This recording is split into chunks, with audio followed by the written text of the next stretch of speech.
The rain fell in a steady, gray curtain over the Naval Hospital's back parking lot. It was the kind of cold Virginia drizzle that soaked through jackets and chilled the bones before noon. A dozen military vehicles sat in orderly rows, but the real action was inside the converted warehouse behind the main building, makeshift combat trauma center used for cross-training exercises. That morning, a rumor had rippled through the corpsmen and nurses like static on a radio. A Navy SEAL medic would be running a surprise skill test. No names were given. No rank was specified. Only one detail was whispered: she was the first woman to complete the full Special Operations Combat Medic course. And she had just returned from a deployment no one would talk about. Her name was Chief Petty Officer Maya Reyes. She was 32 years old, barely 5 feet 4 inches tall, with a compact build that looked more like a distance runner than a ground fighter. Her dark hair was pulled into a tight bun, and her uniform was plain, no patches, no insignia beyond her rank. When she walked into the warehouse that morning, most of the staff barely looked up. She carried a small black duffel bag and moved with the kind of quiet that made people uncomfortable. Not the silence of shyness, but the stillness of someone who had learned to make no sound when it mattered most. 20 for medical staff members stood in loose formation on the polished concrete floor. They were a mix of Navy corpsmen, Army medics, and 2 Air Force pararescue jumpers. Most had been in the service for less than 6 years. A few had seen combat. None had ever worked with a SEAL medic before, and the assumption in the room was that they were about to witness a high-speed, adrenaline-pumping demonstration of tactical trauma care. They expected shouting, blood simulators, loud timers, and the kind of pressure cooker scenario that movies love to show. Chief Reyes placed her duffel bag on a steel table and unzipped it slowly. Inside were no dramatic gadgets. Just rolled-up tourniquets, a stethoscope, a blood pressure cuff, a handful of gauze pads, and 2 expired epinephrine auto-injectors. She pulled out a laminated card and read from it in a voice so soft that the back row had to lean forward. Today is not about speed. It is not about how many wounds you can pack in 60 seconds. It is about the one thing that separates a good medic from a ghost story. She paused and looked at each face in the room. I want to see what you do when the patient cannot speak. When they are bruised, quiet, and terrified to be touched. The room went still. This was not what anyone had prepared for. Chief Reyes divided the group into pairs. She pulled out a stack of sealed envelopes and handed one to each pair. Inside each envelope was a single sentence describing a patient. Not a wound, not a blood pressure reading, not a mechanism of injury. Just a human description. One read, middle-aged woman, avoids eye contact, holds her left arm against her ribs. Another said, teenage boy, flinches when you raise your voice, has a spiral fracture of the ulna. A third, elderly man, claims he fell downstairs, but his injuries are 3 days old. Then came the twist. Chief Reyes walked to a side door and opened it. In came a procession of volunteers, real patients recruited from a domestic violence shelter and a veterans transitional home. They had signed consent forms weeks earlier, and each had a history of physical trauma that had never been properly treated in an emergency room. Some had old bruises. Some had healed fractures that still ached.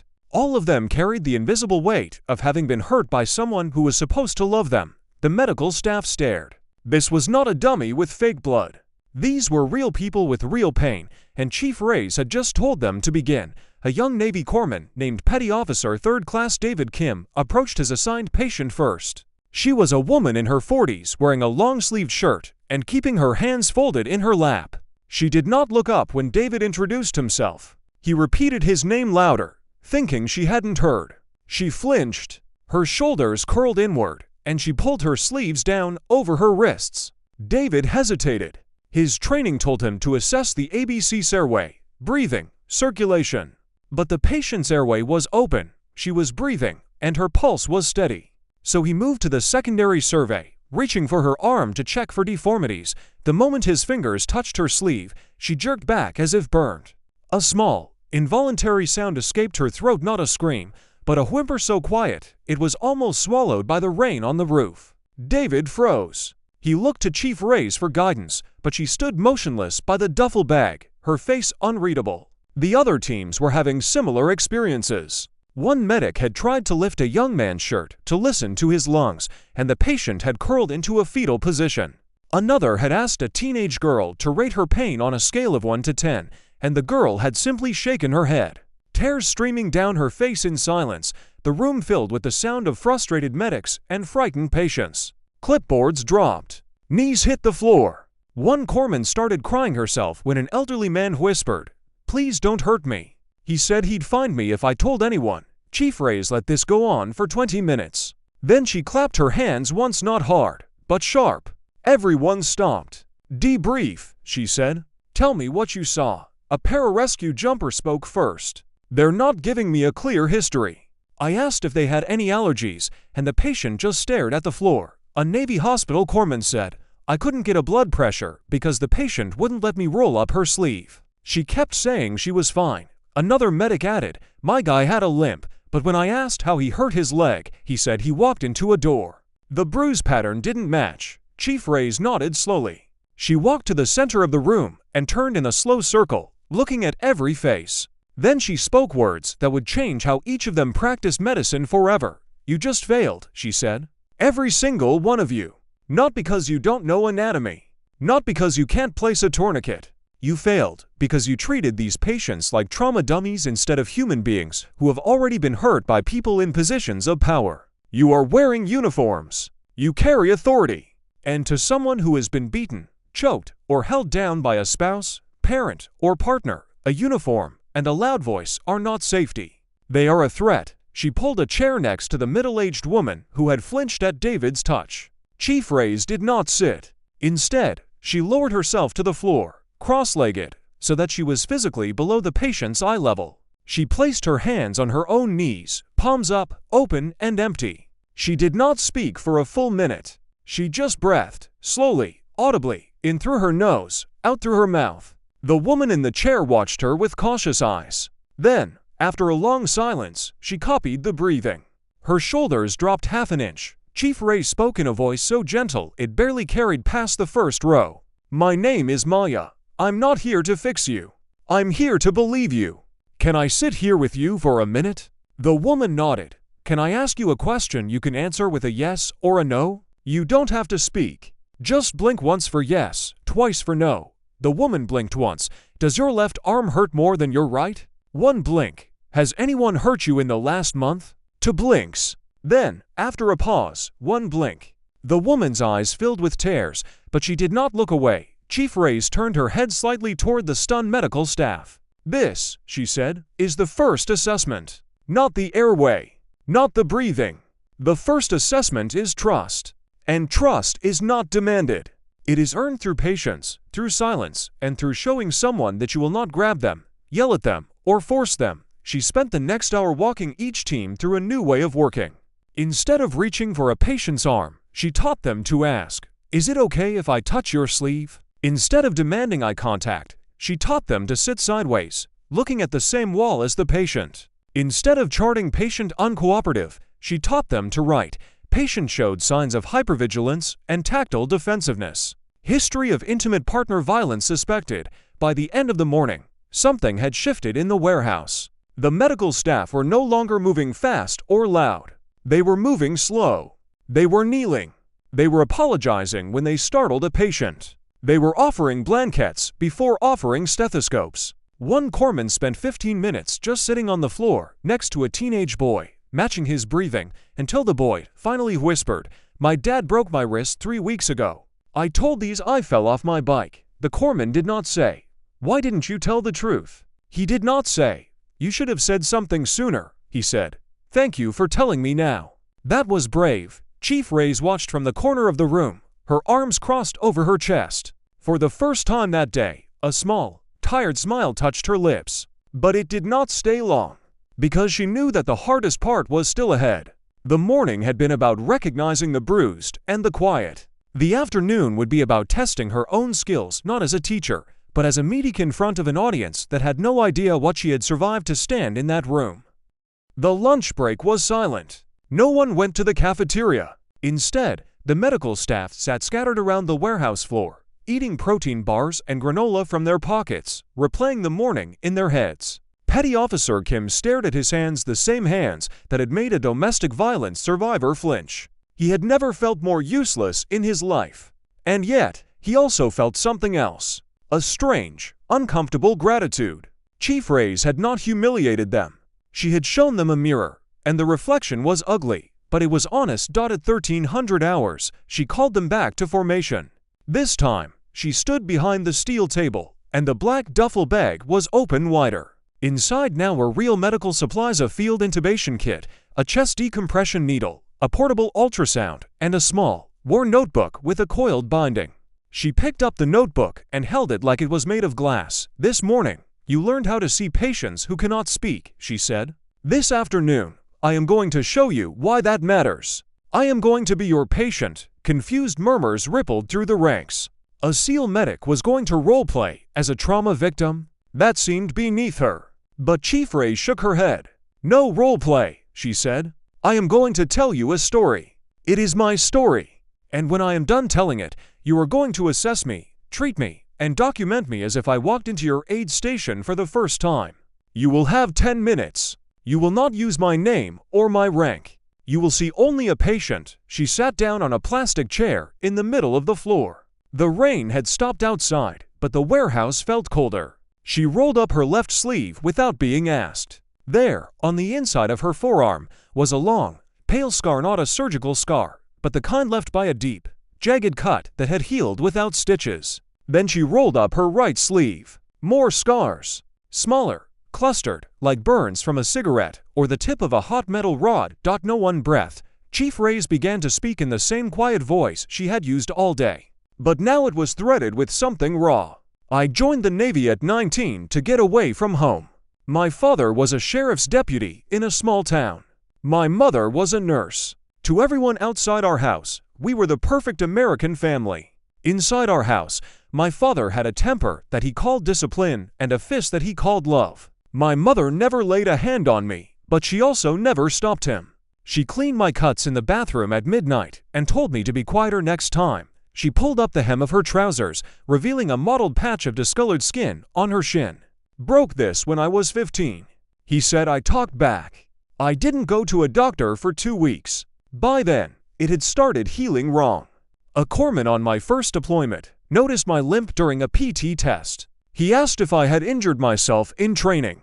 I said yes. He believed me. That was the first time anyone in uniform had ever believed me." The medical staff stood frozen. Some had tears running down their faces. Others had their hands clenched into fists. A senior chief in the back quietly excused himself and walked outside. Chief Ray's continued. "I became a medic because I wanted to be the person I never had.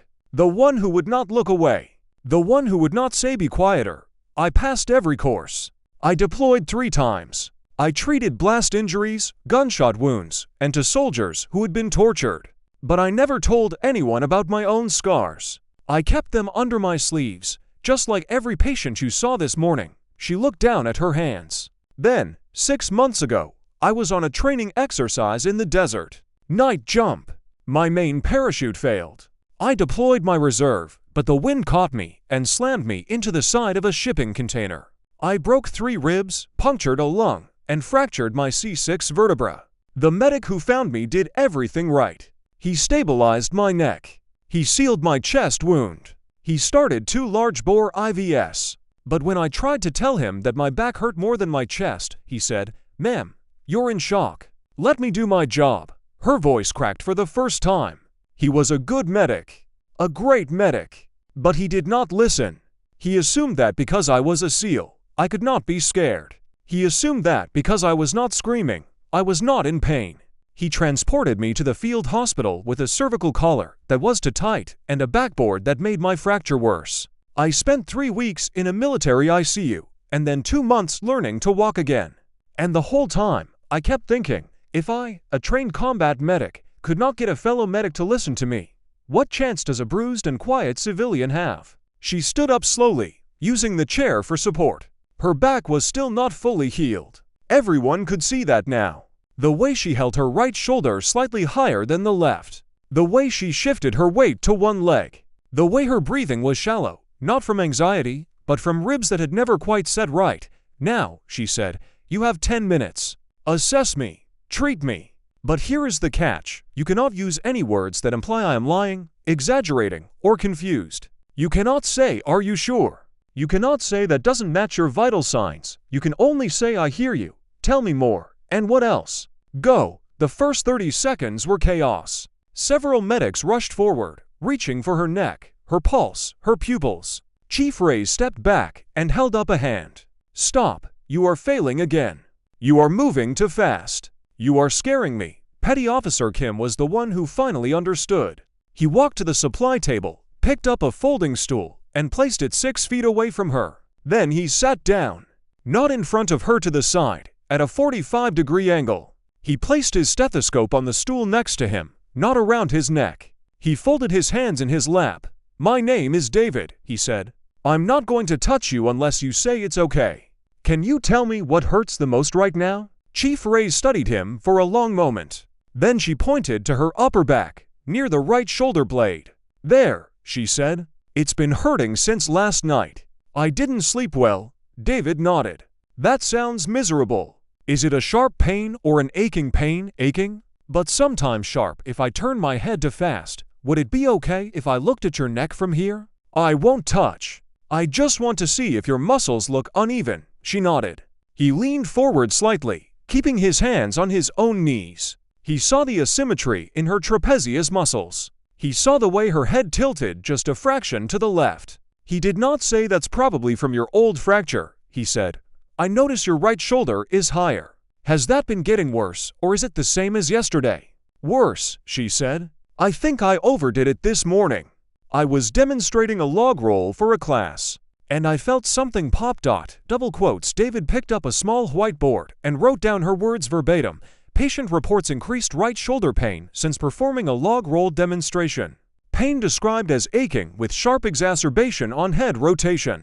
Sleep disturbance noted. Then he showed her the board. Is that what you said? She read it. A single tear rolled down her cheek. Yes, she whispered. That's what I said. Other medics began to follow David's example. One sat on the floor and asked permission to look at Chief Ray's feet for signs of nerve damage. Another offered her a warm blanket and said, you don't have to take it if you don't want to. I'm just cold myself, a third asked, on a scale of not bad to worst ever. How would you describe the last time someone examined your back? The 10 minutes stretched into 20. No one rushed. No one demanded. No one wrote patient appears anxious without also writing patient has documented history of trauma-related pain. When the time was up, Chief Ray stood and faced the group. Her eyes were red, but her voice was steady. You passed, she said. Not because you got the right diagnosis. You didn't, by the way. I have a healing hairline fracture in my right transverse process that you would have seen on ultrasound if you had asked me if I was comfortable removing my shirt in a private area. But you passed because you asked. You waited. You believed me. She walked to the duffel bag and pulled out the worn notebook. She opened it to a random page and read aloud. February 14th, patient presented with bilateral wrist contusions. Denied injury mechanism. Discharged home with ice pack. Follow-up not scheduled. She closed the notebook. That was me. Age 17. Valentine's Day. My father grabbed my wrist so hard he left fingerprints. The ER doctor asked if I had fallen. I said yes. He wrote unremarkable exam. I went home. The next night, my father broke my nose. She placed the notebook on the table. Every one of you will leave this building today and go back to your hospitals, your clinics, your field exercises. You will see patients with bruises they cannot explain. You will see patients who will not look you in the eye. You will see patients who say I'm fine while their hands shake. And you will have a choice. You can treat them like a checklist, or you can treat them like someone who has already survived something terrible and is giving you the last bit of courage they have left. She picked up her duffel bag and slung it over her good shoulder. I am not a hero. I am not a hero because I passed a SEAL course. I am not a hero because I deployed. I am still alive because one corpsman, years ago, noticed my limp and asked a question without accusing me. That is all it takes. One person who believes you. One person who says tell me more instead of are you sure. Be that person. Even when it is hard. Especially when it is hard.